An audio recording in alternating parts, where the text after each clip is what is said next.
¡Pásela! ¡Pásela!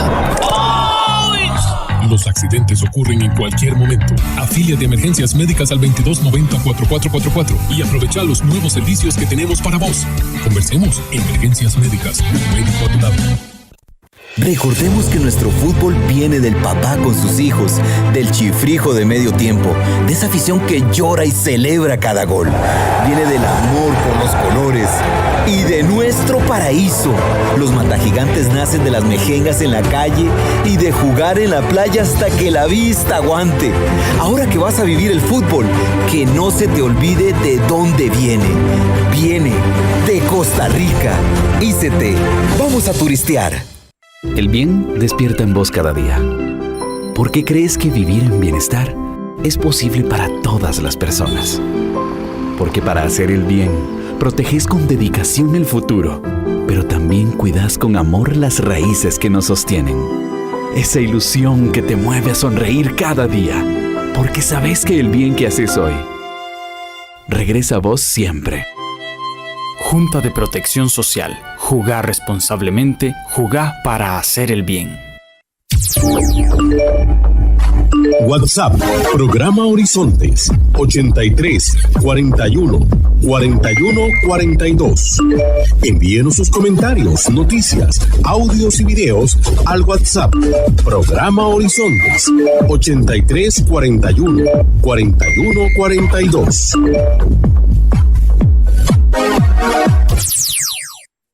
Despertar cada día, a empezar la vida una vez más, hasta encontrar en el horizonte la música.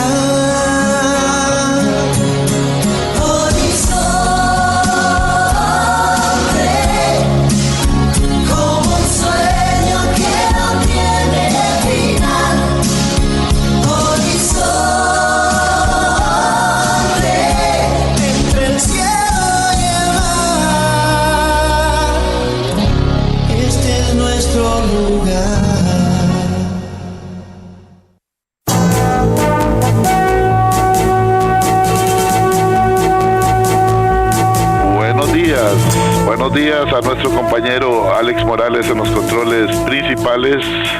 Muy buenos días a don José Bustos y a Marconi Sánchez en el estudio de grabación. Igualmente le damos los buenos días al compañero Luisito, que ya tomó su periodo de vacaciones, ya está con pilas bien cargadas. Y a ustedes, amigos y amigas, este servidor Edgar Obed, en nombre de todo el equipo les dice gracias. Muchísimas gracias por acompañarnos una vez más aquí en su programa de Cultura Ciudadana Horizontes, que inicia ya. A continuación, Costa Rica Hoy.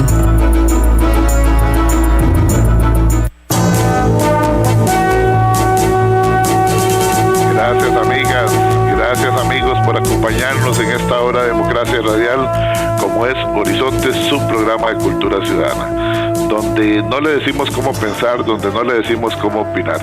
Promovemos la participación ciudadana. Esa es la finalidad nuestra, que ustedes y nosotros tengamos una hora que sea un punto de encuentro donde podamos opinar libre, abierta y educadamente, como siempre lo hacen ustedes, sobre diferentes temas nacionales e internacionales.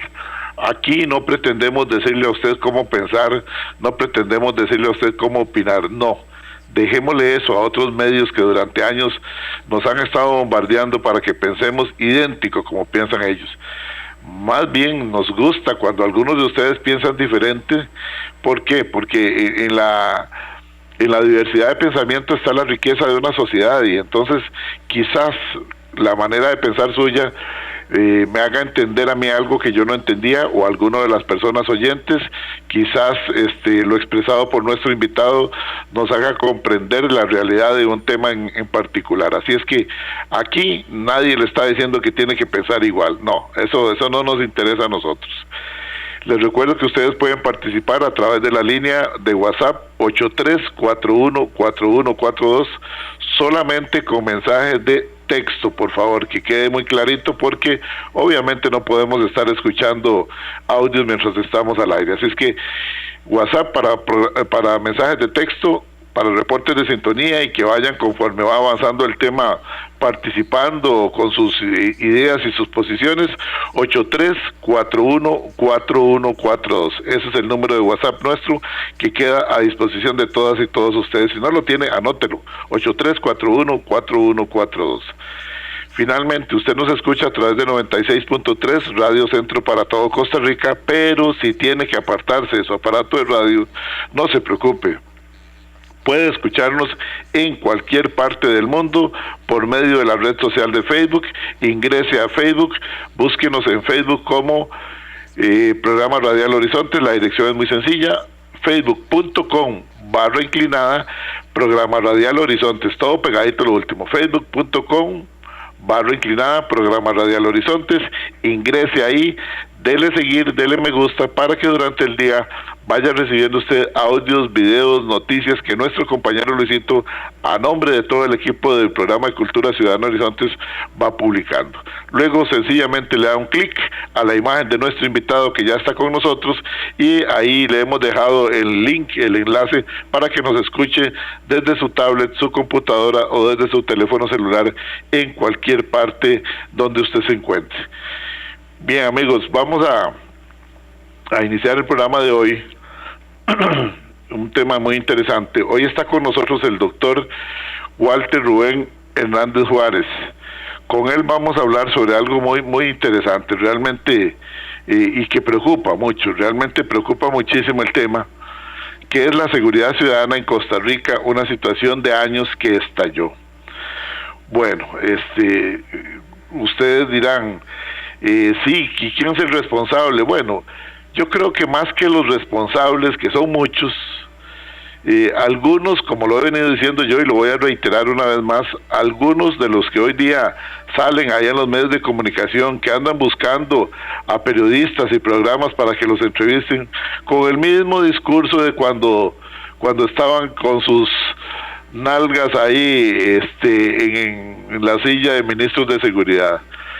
Mire, sí, efectivamente hemos visto cómo el narcotráfico viene creciendo, porque en Colombia ha crecido el cultivo de la hoja de coca y Costa Rica sigue siendo un país de paso. Ah, caramba, están descubriendo el agua tibia.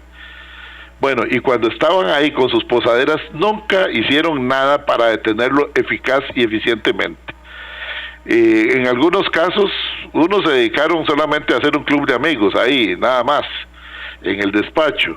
Otros se dedicaron a tomarse selfies y salir todos los días ahí. Decomisamos una lora, va al selfies. Decomisamos 2 puritos de marihuana o 1.5, va a selfies. El gobierno de los Estados Unidos nos dijo, vayan a recoger esa droga que está en tal lado. Gran decomiso después de años de investigación. Y nunca supimos quiénes son las bandas, nunca supimos la desarticulación de bandas, quiénes eran los bancos donde se guarda ese dinero, nunca se supo nada, nunca se supo quiénes eran los que contaminaban los contenedores, cuáles eran las empresas que estaban con esas guías de embarque, porque ustedes saben que no es así como que a Perico Los Palotes se le ocurrió agarrar un furgón y mandarlo y listo. No, hay un montón de documentos legales que se tienen que firmar. Bueno, ¿quién los firmaba? ¿Cuáles eran las empresas? ¿Quiénes eran los economistas, los testaferros, los abogados, los ciudadanos de cualquier profesión? Bueno, nunca se supo nada de eso, así es que hoy día vienen a decirnos cómo solucionar el problema de la seguridad. Esto es una herencia de lo que no se hizo, es una herencia de lo que se desmanteló. Es una herencia de cuando no pusieron a funcionar el Consejo Nacional de Seguridad, que lo cerraron en las 2 últimas administraciones. Esto es una herencia cuando en la última administración quitaron el programa preventivo de DARE. Esto es una herencia cuando en la administración anterior quitaron el programa de Pintacaritas. Los programas de prevención para los niños y la juventud se vieron muy afectados por la inexperiencia y por el bateo de personas que tuvieron que haber hecho las cosas de mejor manera. Bueno, la seguridad en Costa Rica, una situación de años que ahora sí, ya nos estalló. Está con nosotros, repito, el doctor Walter Rubén Hernández Juárez. Él es doctor en Derecho Internacional, doctor en Relaciones Internacionales.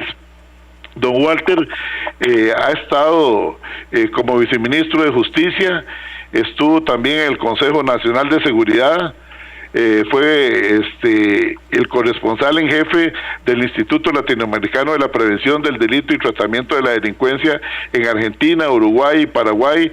Trabajó con las policías federales, así como en Bolivia, en el 84, en el 85, en el tema de narcóticos, para ubicar redes y rutas de Colombia de materia prima.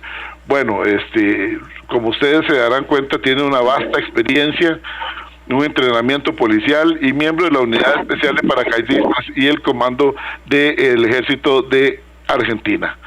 Ese es el doctor Walter Rubén Hernández Juárez, un ciudadano preocupado que hoy va a compartir con nosotros su experiencia y sus puntos de vista con el asunto de la seguridad ciudadana en Costa Rica, una situación de años que estalló.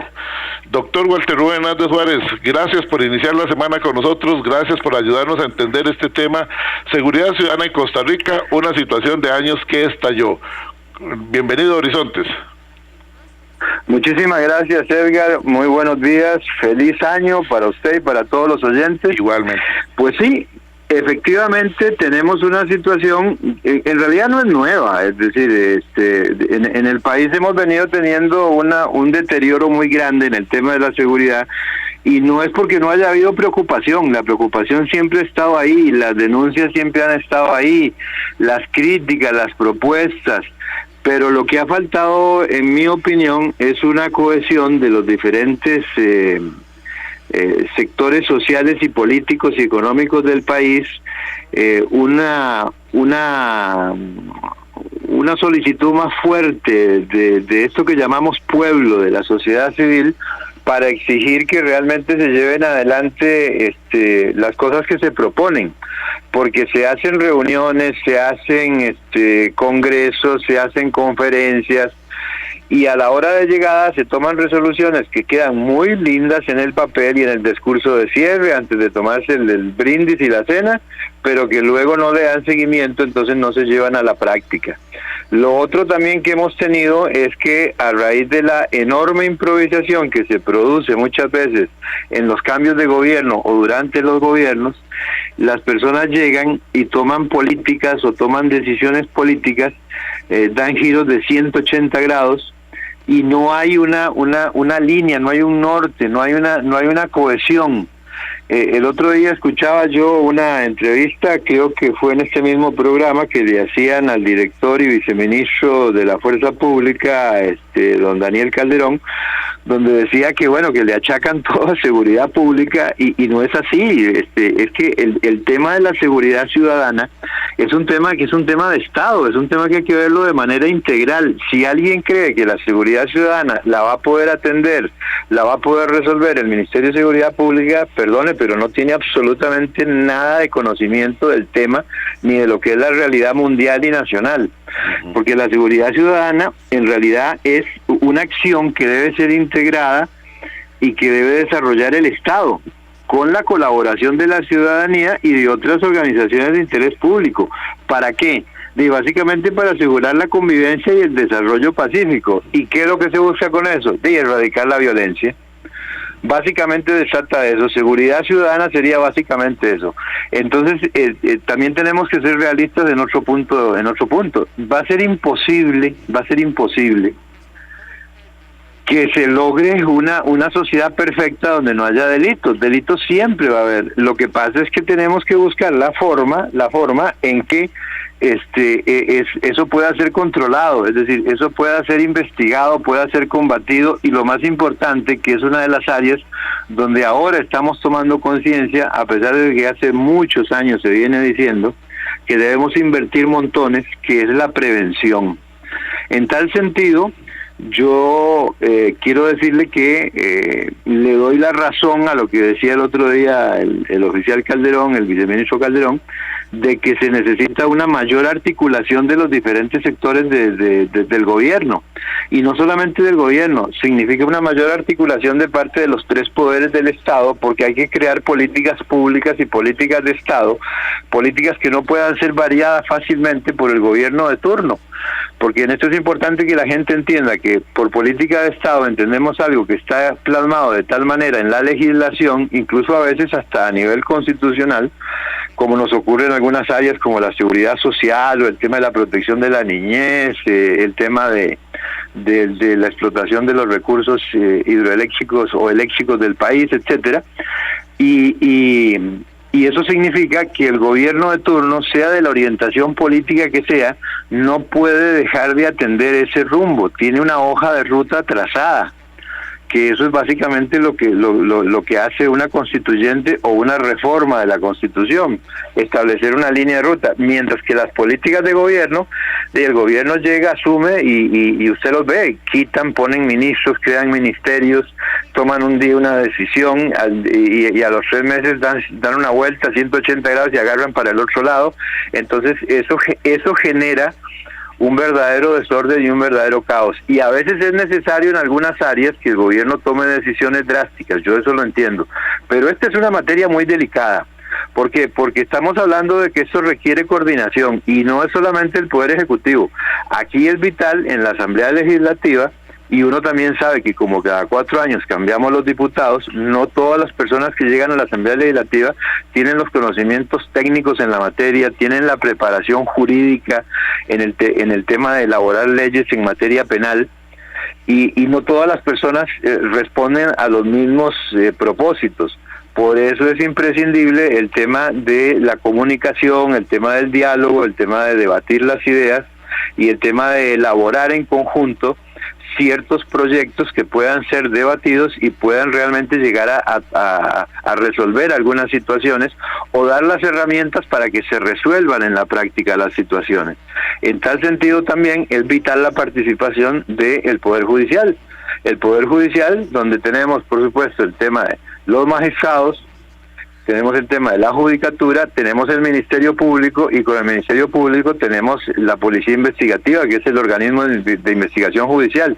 Gente que a veces trabaja con las uñas, porque y si uno no coordina la experiencia que esta gente ha adquirido en el campo, si uno no permite que esto pueda ir creando la posibilidad del diálogo entre los 3 poderes para elaborar proyectos realmente que sean posibles de llevar a cabo, no se va a lograr un efectivo combate contra la enorme inseguridad ciudadana que estamos viviendo, porque no podemos dejar de darnos cuenta de que aparte de que tenemos problemas locales, porque en Costa Rica se dan situaciones, hay situaciones, por ejemplo, donde la inseguridad ciudadana, por ejemplo, podemos decir que la ciudadanía genera altos índices de violencia y de delincuencia, eso lo entendemos todos. Genera un efecto negativo sobre el capital social, porque genera un temor en la población. Eso crea un escenario de temor que afecta el comportamiento de la sociedad. El costarricense de hoy, y usted, Edgar, y yo, que ya pasamos de los 60 años y peinamos canas, sabemos muy bien lo que era la Costa Rica, donde no había verjas, donde las casas no tenían alarmas, donde inclusive la puerta quedaba abierta. Y a partir ya de cierta época, ya a finales de los 70, principios de los 80, bueno, empezaron a aparecer los guachimanes. Hoy hay empresas de seguridad que algunas están hasta mejor equipadas que la fuerza pública. Antes andaban con un silbato y en una bicicleta dando vueltas por el barrio, no sé si lo recuerda, hoy muchos de los que nos oyen. Pero es decir, eso ha generado un cambio, y ese cambio ha sido producto del temor de la sociedad de ser víctima de la inseguridad ciudadana. Hay un deterioro, además, que eso es una de las cosas más graves, hay un deterioro muy grande del apoyo del ciudadano al gobierno, no importa el gobierno que sea, pero sobre todo cuando yo digo gobierno en Costa Rica, estoy hablando de la democracia y de nuestro sistema político, porque usted lo puede ver en redes sociales, las personas ya temerosas ante ciertas situaciones que se están dando, ya piden. Además, si tuviéramos ejército, aquí estarían como estaban hace poco en algunos países de Sudamérica, pidiendo golpes de Estado, pidiendo que los militares salgan de los cuarteles y tomen el poder para que pongan orden y paz. Nosotros en Costa Rica, por suerte, no tenemos ejército, tenemos un modelo democrático que se ve afectado por estos niveles de inseguridad. Y usted lo ve en las redes, la gente que pide la pena de muerte, la gente que pide más pena, la gente que acusa sin tener pruebas, la gente que porque una persona es detenida para ser investigada ya la están linchando. Los reclamos ante el Poder Judicial por la mora judicial, por la lentitud en los procesos, sin darse cuenta de que lamentablemente hay ciertas cosas que no se pueden hacer con la celeridad que todo el mundo querría, porque hay que entender de que son las pruebas las que van a imputar o van a hacer que se desestime un caso, y las cosas se tienen que hacer con cierta seriedad, y eso no se puede hacer a la velocidad del sonido, ¿verdad? Ese es otro factor. Eso sin tomar en cuenta de que, por supuesto, todo lo que es la inseguridad ciudadana termina afectando los derechos en general, empezando por el derecho a la vida, que hemos tenido, lamentablemente, estamos en 12.7 homicidios cada 100.000 habitantes, estamos en una epidemia de homicidios. Si por la víspera se saca el día, este va a ser un año muy complicado, sumamente complicado para todo el país, y por supuesto en específico para el organismo de investigación judicial y para la seguridad pública, porque el primer día del año hubo 7 homicidios. El 1 de enero, es decir, nos recetamos con 7 homicidios. Eso es terrible, es decir, en un país como el nuestro, que gozaba de una tradición de paz, de una tradición democrática, etcétera, etcétera, eso representa de que hay una situación muy grave en la que toda la sociedad tenemos que darnos cuenta de que ha habido un deterioro profundo de los valores, de la educación, de los mecanismos de control, de los métodos de prevención. Usted lo decía muy bien. Es increíble, y si uno pudiera, yo llevaría a los tribunales y trataría de sentar responsabilidades contra algunas de esas personas que quitaron programas tan importantes como el programa DARE, que por supuesto no era la pomada canaria, pero era una manera de intentar hacer algo. Claro. Yo recuerdo que yo, estando a cargo del viceministerio, tenía en el Ministerio de Justicia, cosa que poca gente sabe, funciona la oficina, una de los programas del Ministerio de Justicia es la prevención del delito. No está en seguridad, sino que está en el Ministerio de Justicia. Cuando yo asumí mi cargo, solo había un funcionario que se dedicaba precisamente a dar charlas en colegios donde había realmente problemas delicados, digamos que estaban en situación roja, y el único, aparte de su salario, que estaba por supuesto en el presupuesto del ministerio, la única ayuda económica que tenía este funcionario, que era muy dedicado, excelente, era la partida de alimentos de mi despacho del viceministerio. Es decir, la partida de alimentos y bebidas que yo tenía asignada no se usaba para atender a nadie, ni para que el viceministro comiera o se fuera a un restaurante. Se usaba ese dinero para que este señor comprara refrescos y sándwich para llevarle a los muchachos cuando daban los cursos en los diferentes colegios a donde se daban esa tarea de prevención. Es decir, los recursos eran mínimos. Han crecido un poco. Las casas de justicia y paz fue una excelente idea, pero hay que hacer más hincapié en eso, y yo siento que el Ministerio de Justicia se está desperdiciando, porque el Ministerio de Justicia es una parte vital en estos temas de seguridad ciudadana, porque genera como una especie de bisagra, es la articulación entre la parte propiamente técnica, que sería el Ministerio de Seguridad Pública, que está en combate directo, los magistrados, el Poder Judicial e incluso la Asamblea Legislativa, generando debate, generando proyectos, generando diálogo, y brindando las posibilidades de que se dé un mayor incremento de los temas de prevención y de seguridad. La otra cuestión es que el mismo ministerio tiene que coordinar, tanto el Ministerio de Seguridad como Justicia, y lo han dicho otras personas que manejan la materia, no es solamente un tema de esos ministerios, es un tema del Estado, es un tema de todo el gobierno. La educación, los programas de educación son fundamentales, el tema de la cultura, el deporte, todo eso tiene que ver con la manera de ir preparando a nuestra niñez, a nuestra adolescencia, para orientarla hacia otras búsquedas de satisfacción personal y que no terminen en la vagancia. Es decir, a través del incluso la coordinación con las municipalidades, hay cosas vitales, por ejemplo, la recuperación de espacios públicos donde la gente pueda compartir, la creación de más espacios públicos, el incentivo para practicar más deporte. La necesidad imperiosa de que los modelos de educación estimulen el desarrollo de las personas desde adentro hacia afuera, es decir, que se incentive, por ejemplo, los programas de música, los programas de arte, los programas de teatro, todo eso es una atención integral y todo eso requiere, por supuesto, una coordinación importante. Ahora bien, Edgar, y este es un tema que mucha gente no lo ha tocado, yo lo voy a tocar, nosotros somos víctimas también de estar situados en una región del mundo donde efectivamente, y aquí nadie descubrió el agua tibia, somos la ruta de paso entre la droga que viene del sur y recursos económicos que bajan del norte hacia el sur y que se depositan y se lavan en algunos otros países de la región e incluso aquí mismo. Entonces, esto que ha generado en el norte de Sudamérica para concentrarnos en Centroamérica y en parte de Norteamérica, esto ha generado un modelo económico paralelo a la economía tradicional y es la economía del narcotráfico. Nosotros, como lo decía el otro día en una entrevista a don José Meléndez, nosotros ya no vivimos en un país que esté con problemas de que narcotráfico y un narcoestado, vivimos en un narcocontinente. Eso ¿y qué pasa? Estamos hablando de que la economía de la región centroamericana o de la región mesoamericana prácticamente en un 40% mínimo, vea lo que estoy diciendo, en un 40% mínimo se mueve por dinero del narcotráfico, lavado de dinero, contrabando, trata de personas, tráfico de armas, etcétera, etcétera, negocios ilegales. Y muchísima gente en este país, en todo Centroamérica, vive, come, manda a sus hijos a la escuela, les compra medicina, les compra juguetes, de manera directa o indirecta con recursos que provienen de actividades ilícitas. Eso quiere decir que ya eso es parte del modelo de vida que tenemos en la región. Cambiar eso no se cambia en un gobierno. Eso es un cambio profundo, es un cambio estructural, es un cambio cultural, que esos cambios culturales son generaciones para poderse dar.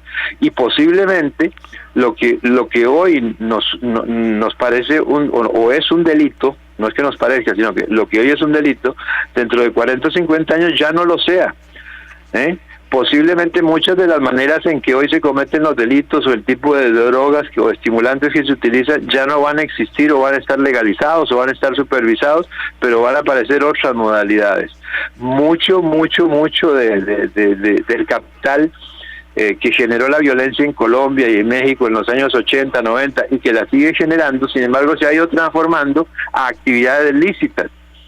Sabemos positivamente que existen empresas bancarias, empresas financieras, cuyos orígenes son bastante oscuros, por no decir totalmente agujeros negros, ¿verdad? Uh-huh. Entonces, ¿qué ocurre? Nosotros también tenemos que entender que parte de la violencia que vivimos y parte de la situación no es culpa nuestra, sino que es producto de vivir en un continente donde más allá de las fronteras y de los pasaportes que ocupemos y las visas, la delincuencia no le interesa, para la delincuencia no existen esas fronteras. Y claro, nuestra ley, nuestros recursos son limitados para ir a atender problemas fuera de nuestras fronteras preestablecidas. Eso significa que en el derecho internacional la importancia de la cooperación, la importancia del acercamiento, vital, por ejemplo, el trabajo que pueda desempeñar en esto la Cancillería de la República. Porque además de eso, tenemos que entender que existen algunos factores políticos en el continente que buscan desestabilizar. Vean, por ejemplo, y yo sé que lo que voy a decir a mucha gente no le va a gustar, pero no me interesa, yo digo lo que pienso.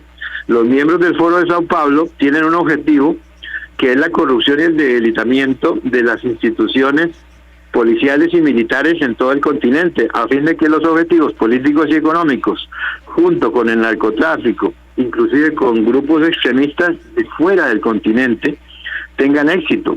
Y así podemos entender Cuba, Nicaragua, Bolivia, Venezuela. Y si la derecha tradicional que tenemos, digamos, en el continente, no se fortalece, no se ubica, los principios democráticos no son fortalecidos, esto va a ir debilitando política y socialmente los estados, porque los partidos que integran el Foro de Sao Paulo, incluso nosotros acá tenemos, el PAC tenía asiento en el Foro de Sao Paulo, el Frente Amplio es parte del Foro de Sao Paulo, y tienen diputados.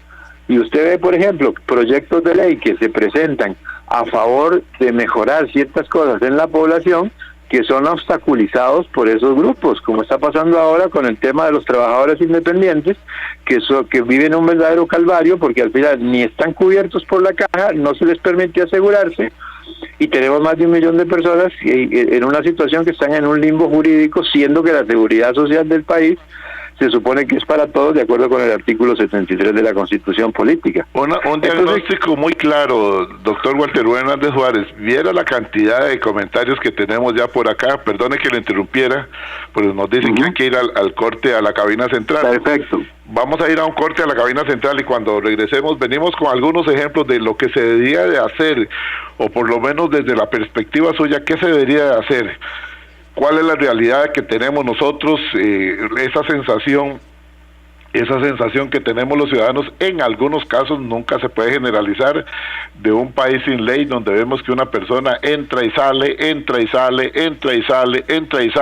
asesinan personas y vuelve a salir con brazalete después de asesinar. O sea, hay cosas que uno no entiende, tal vez usted nos ayude a entender. Vamos a una pausa. Recuerde, estamos en Horizonte, su programa de Cultura Ciudadana, donde no le decimos cómo pensar, donde no le decimos cómo opinar, promovemos la participación ciudadana. Retornamos. Y a esta hora, actuamos o hablamos con Carlos Monge. Sé que hablar de esto es como arar en mojado, pero qué pena de ver el uso desconsiderado que se da a las personas en las noticias de sucesos. Desgraciadamente, en las redes nos han ido acostumbrando a ver las imágenes de un accidente, porque todo mundo tiene cámara en mano, pero no todo mundo tiene decencia, respeto a los demás y valores de esos que van en extinción. Pero que la prensa supuestamente seria, integrada por periodistas que se dicen profesionales, lo haga, es denigrar el concepto de profesional.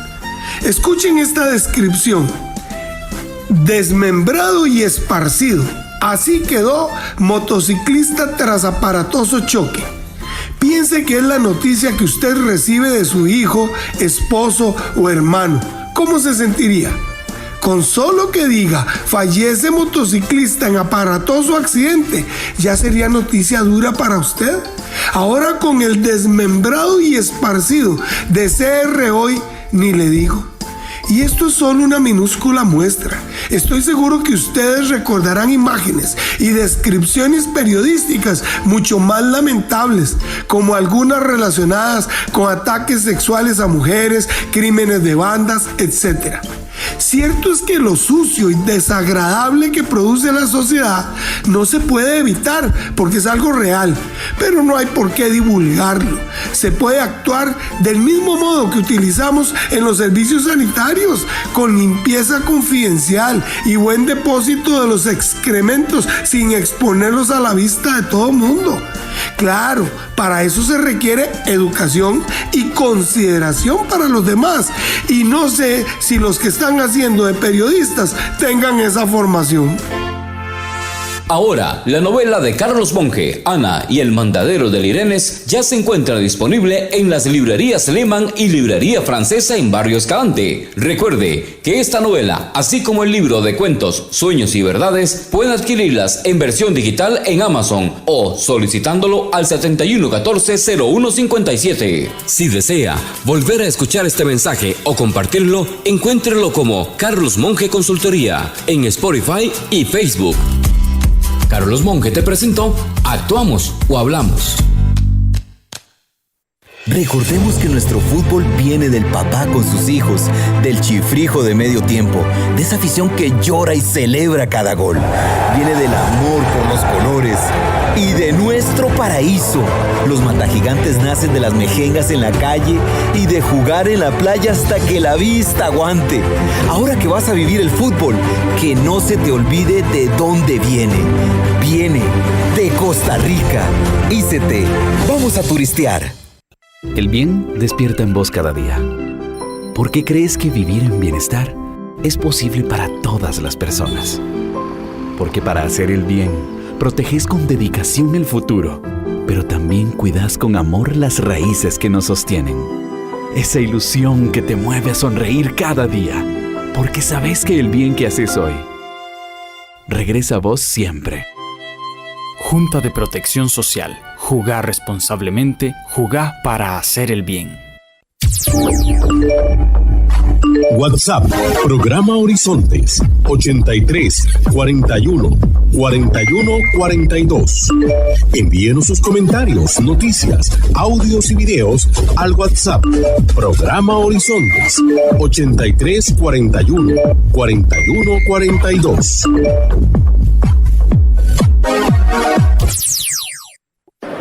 ¡Pásela! ¡Pásela! Los accidentes ocurren en cualquier momento. Afíliate a Emergencias Médicas al 2290-4444 y aprovecha los nuevos servicios que tenemos para vos. Conversemos. Emergencias Médicas, un médico a tu lado. Retornamos a Horizonte, su programa de cultura ciudadana. Gracias amigas, gracias amigos por participar a través de la línea de WhatsApp con sus mensajes de texto, solamente mensajes de texto, WhatsApp 83414142. Gracias a todos. Dice, por ejemplo, Cristian Arce, buenos días, feliz año, siempre en sintonía, años de ver cómo ha cambiado Costa Rica, gobiernos corruptos, tal vez no a la vista, pero operando a vista y paciencia. En mi caso, he perdido la fe en la justicia, dice Cristian Arce. Qué peligroso y qué lamentable, pero en ocasiones hay cosas en las que uno se queda muy preocupado. El amigo Hakuna Matata, que está allá con buen frío en los Estados Unidos, escuchándonos a través de la página de Facebook, dice, escuchando atentamente al doctor Walter Rubén Hernández Juárez. Gracias, Hakuna Matata, por estar lejos, pero siempre en sintonía. Don Víctor, buenos días, qué interesante escuchar a don Walter, no hay que aflojar, que las grandes autoridades sepan que siempre hay valientes que van de frente. Víctor Aguilar desde Coronado. Gracias, don Víctor, por estar en sintonía también. Dice por acá el doctor Carazo, qué bueno que invitaron al doctor Walter Rubén Hernández Juárez, dice el doctor Carazo, un hombre que sabe, además de eso va directo al asunto. Vamos a ver, dice, es que aquí se le dice una mala pasada a esto, vamos a ver qué palabrita, no sé, bueno, pero le doy la idea porque algo, el corrector seguro le cambió. Dice el doctor Carazo, dice, felicítemelo por favor, síganlo invitando, sigamos adelante. Ya entendí la idea, sigamos invitándolo y no sea muy suavecito con los jueces de este país que le quedan debiendo. Bueno, está bien, seguramente lo dice porque usted es abogado. Rodolfo Fonseca, muchos jueces son los enemigos de la vida, dice Rodolfo. Mire, otro caso que los jueces. Edgar el Tocayo desde Pérez Celedón, muy bueno. Lamentablemente aquí en Pérez Celedón se nos metió el narco más que en otros lugares. Bueno, no sé si más o menos o igual, eso lo digo yo. Dice el Tocayo, dice, desafortunadamente la gente aquí vacila, con 300 kilos los ponen a caminar, 300 kilos de coca, me imagino que es. En otros casos, gente que de la noche a la mañana tiene cadenas de ferreterías, empresas ganaderas, y todos sabemos de dónde proviene, y los vemos tomando licor con grandes autoridades aquí en la zona. Esto es una decepción para nosotros, los que sí la pulseamos y hasta la pellejeamos, dice Edgar el Tocayo allá en el lado de Pérez Celedón. Otro por acá, dice doña Sonia Lozano. Hola amigos, tal vez se den cuenta que por mi apellido soy de origen mexicano. Tuve que venirme a este hermoso país hace 2 años porque definitivamente en México ya no se podía vivir. Sufrimos lo que estaba empezando a venir a Costa Rica, el secuestro de 2 familiares. A uno le cortaron 3 dedos, a un menor de 14, Dios santo, ¿qué es esto? A un menor de 14 años, dice doña Sonia Lozano, le cortaron 3 dedos simplemente para sacar dinero, porque nosotros nunca estuvimos metidos en cosas asquerosas. Al otro pagamos y lo entregaron íntegramente, pero esto le está llegando a los costarricenses.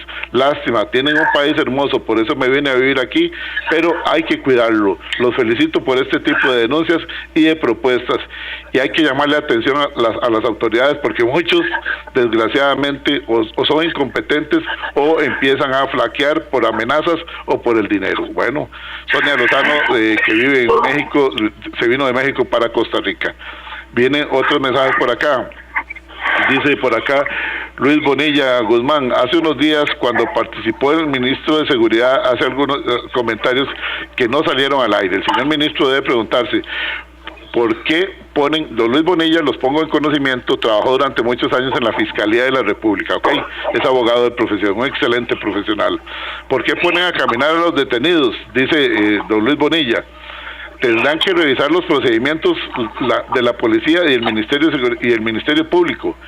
Brindan a los jueces las pruebas suficientes para no tener que poner a caminar a los sospechosos, dice don Luis Bonilla.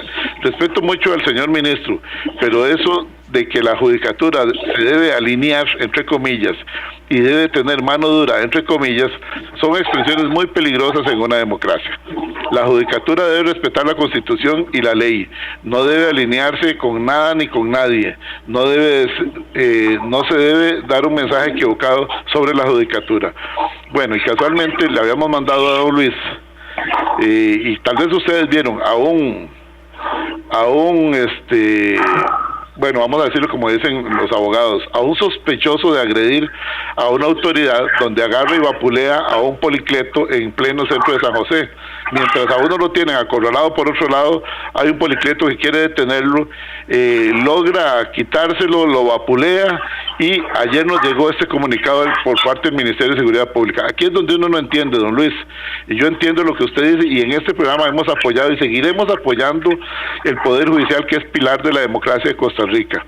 Pero también nos ha dicho colegas suyos que hoy día trabajan en la Fiscalía que hay la discrecionalidad del juez está en aplicar el máximo rigor de la ley o el mínimo, y pareciera que aquí el mínimo casi siempre se va. Oigan ustedes, el sospechoso, se dice sospechoso porque bueno, ahí están las cámaras, ahí se vio de carambolear todo a un pobre policleto que estaba cumpliendo con su deber, que está defendiéndonos a nosotros, las personas decentes, que se mete la pareja de él y toda la cosa, y al final se da la fuga. Ayer recibimos el comunicado de prensa del Ministerio de Seguridad Pública, les informamos que hace pocos minutos fuimos comunicados que el sospechoso de agredir a un policleto en San José el pasado 31 de diciembre durante un cumplimiento de la capital fue puesto en libertad sin ningún tipo de medida cautelar. El Ministerio de Seguridad Pública lamenta la situación y a la vez reitera su compromiso con el cumplimiento de la protección de la ciudadanía, independientemente de otros factores en materia de justicia ajenos a esta institución. Esa es la parte, yo entiendo perfectamente y estoy seguro que ustedes también lo que dice el licenciado Luis Bonilla Guzmán, pero también enoja, molesta y choca que a una persona que evidentemente está faltándole el respeto a quien está defendiendo a la gente decente, lo vapulea, lo escupe, lo carambolea todo, y después cuando llega al Poder Judicial sin medidas cautelares, y ha sido pasado un montón de veces esta persona, lo vuelven a poner a caminar. Entonces la próximo sospechoso que llegue a tratar de ser detenido por una autoridad lo cierra a patadas, porque ya saben que otra vez va para afuera. Esa es la parte donde no nos hace clic, don Luis.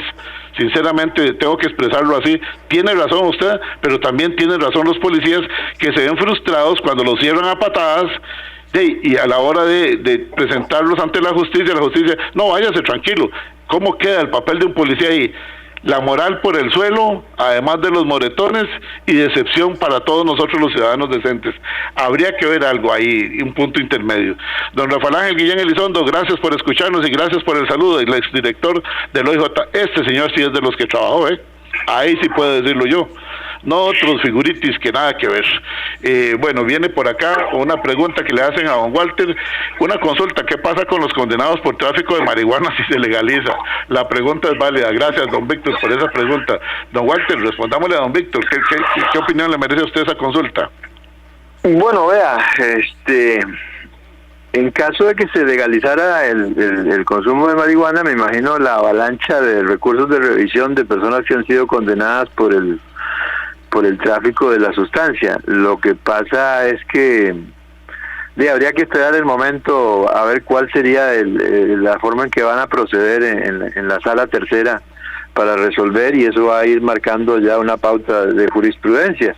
Pero sí tienen todo el derecho del mundo a hacer la debida petición. Cómo se resuelva ya, eso dependerá de los magistrados de turno, ¿verdad? ¿Qué orientación sigue en ese momento la jurisprudencia?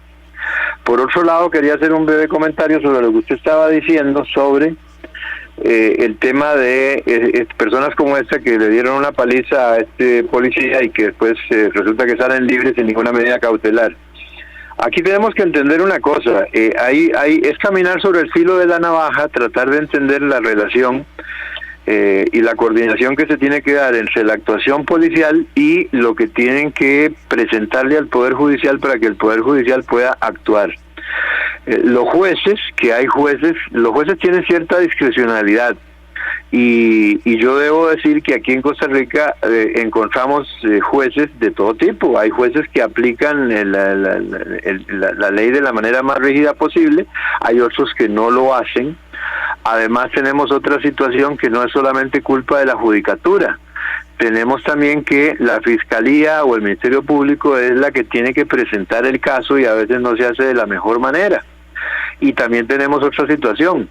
El modelo legal, es decir, las leyes que han salido, que se han producido en los últimos años desde la Asamblea Legislativa, a veces son bastante contradictorias, porque por un lado establecen una cierta rigurosidad en algunos temas y penas enormes y aumentan las penas o los máximos, etcétera, etcétera, o generan ciertos tipos penales, como por ejemplo fue el tema por ejemplo de la mujer y el tema de género, el femicidio, se impulsó mucho, penas muy graves, muy severas, etcétera, etcétera.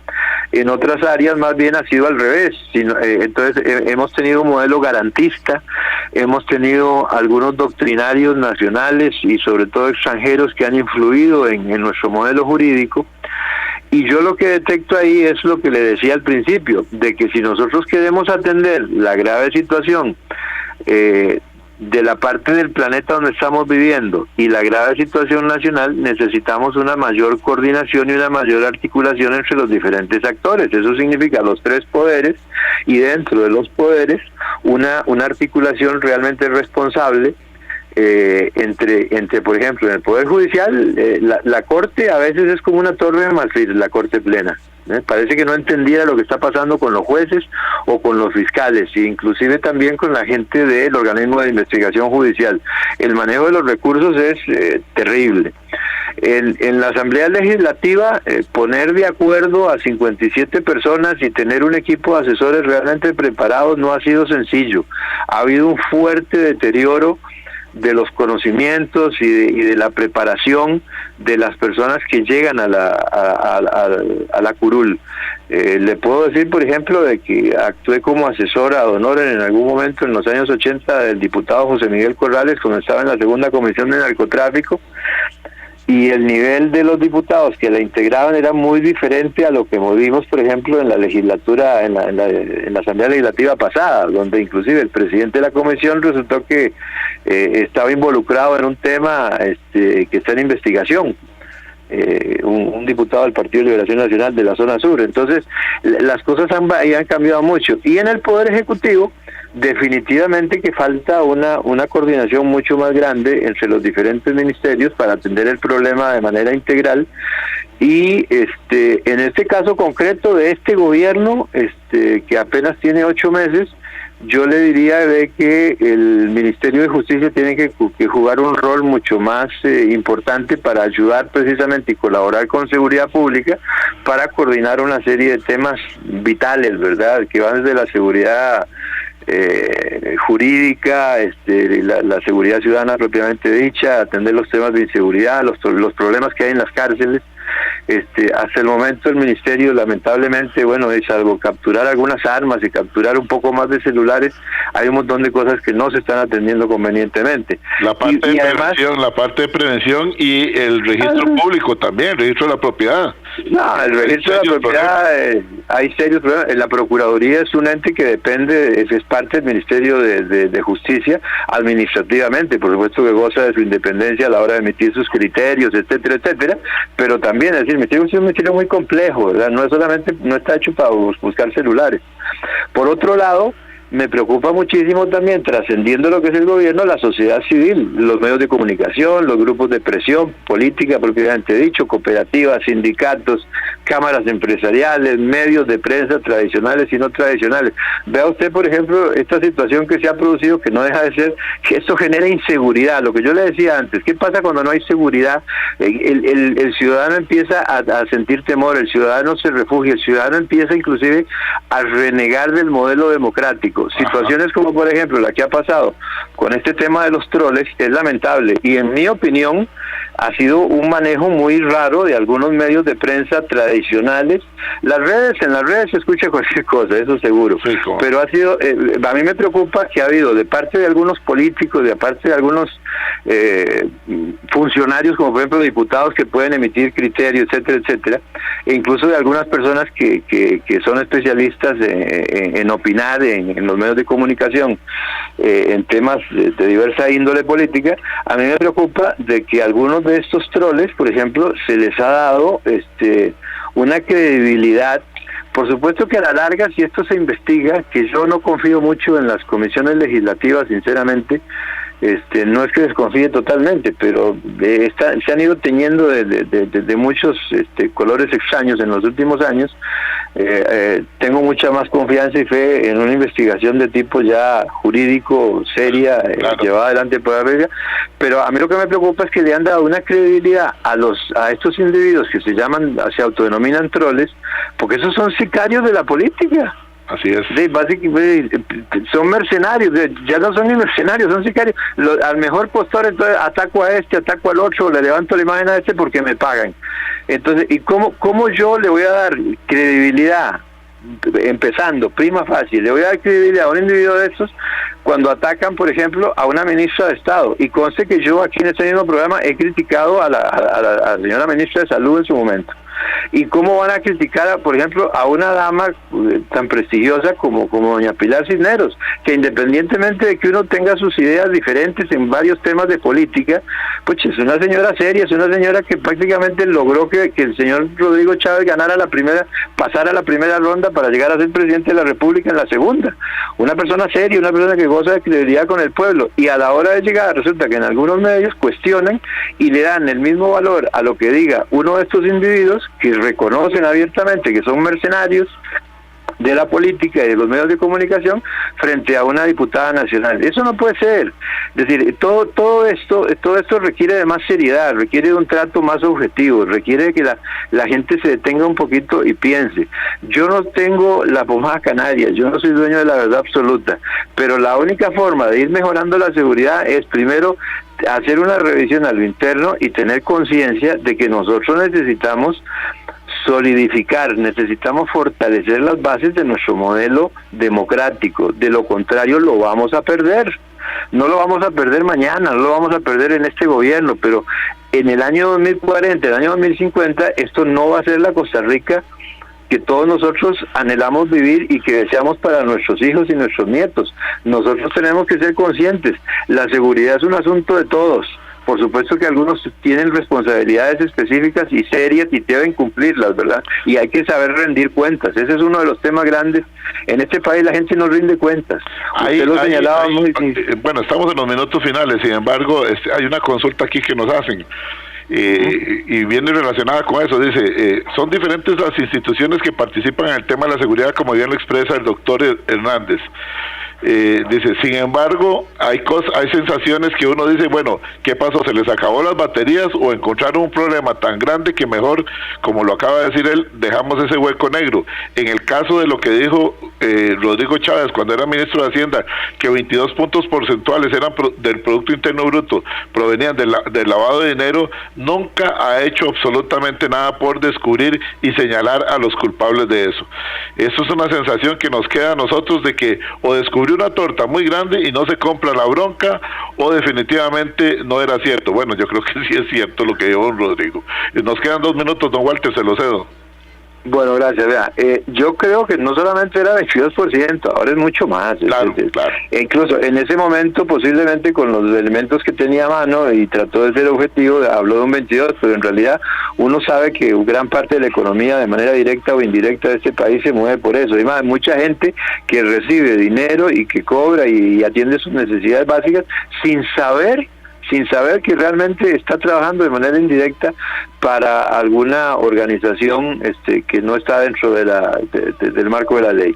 Ahora bien, ¿qué se puede hacer en esta materia? Bueno, y aquí fundamental, siempre terminamos en lo mismo: educación, más educación, prevención, estimular la cultura, buscar la gente más adecuada para que puedan coordinar los esfuerzos. Como le digo, yo siento que el gobierno debe reconfigurar algunos aspectos y atender de manera específica la forma de coordinar dentro del gobierno, del Poder Ejecutivo, y con otros poderes, como el Legislativo y el Poder Judicial, el tema de generar políticas y llevar adelante políticas de Estado. Hace mucho no tenemos un gobierno en este país, y yo espero que en algún momento, aunque todo el mundo sabe que no voté por don Rodrigo, ni soy partidario de este gobierno, ni de ninguno, porque hay gente que me ha acusado de ser liberacionista, otros me dicen que soy de la unidad. No, la verdad es que en este momento yo no. Yo soy seguidor de Cruz Walter, quiero leerle un mensaje de la señora viceministra de Gobernación y directora de Migración, la licenciada Marlene Luna Alfaro. Dice, nos envía un mensaje por acá, ya está en sintonía del programa, y quiero leérselo. Dice: excelente programa, don Edgar. Qué nivel de sinceridad y objetividad del doctor Hernández para analizar la realidad que vivimos en el tema de seguridad. Los felicito. Bueno, muy bien. Bueno, muchas gracias. Le agradezco. Bueno, pero uno trata de poner su granito de arena, como le digo. Yo en este momento partido político no tengo. Yo seguidor del Club Sport Cartaginés, es lo único que puedo decirle.